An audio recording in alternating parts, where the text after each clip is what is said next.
বলো বাবা, তুমি আমার কোন মেয়েকে বিয়ে করে ঘর জামাই থাকবে? বড় মেয়ে মোহিনী লেখাপড়া জানে না, কিন্তু ঘরের সব কাজ জানে। আর ছোট মেয়ে লিজা শিক্ষিত, সরকারি চাকরি করে। আচ্ছা তোমরা দুজন আমার জন্য একটু খাবার জল আনো তো। আমি তোমার জন্য রূপোর কলসিতে জল এনেছি প্রিয়। আমি তোমার জন্য মাটির কলসিতে জল এনেছি না। তোমার জল তো গরম লিজা, দেখি তুমি জল পান করাও তো। তোমার মাটির কলসির ঠান্ডা জল খেয়ে আমার প্রাণটা জুড়িয়ে গেল। লিজা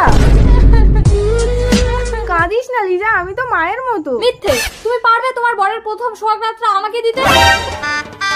মোহিনী দেখি লিজা তুমি প্রিয়, একবারের জন্য অন্তত আমার কাছে এসো। অসম্ভব। মোহিনী মা, তুই এ কি করলি? তুমি লিজাকে বিয়ে করে নিও না। না এবার তুমি আমাকে বিয়ে করো প্রিয়। কখনো না। তুমি যদি মোহিনীর সমাধিতে গাছের শুকনো ডাল পুঁতে তাতে ফুল ফোটাতে পারো, তবেই আমি তোমাকে বিয়ে করবো লিজা। দিদির সমাধিতে শুকনো ডালে নকল ফুল লাগিয়ে প্রিয়কে দেখিয়ে এবার আমি বিয়ে করবো। যাই দেখবে চলো প্রিয়, দিদির সমাধিতে শুকনো ডালে আমি ফুল ফুটিয়েছি। এবার কিন্তু আমাকে বিয়ে করতে হবে। ফুলগুলো গেল কোথায়?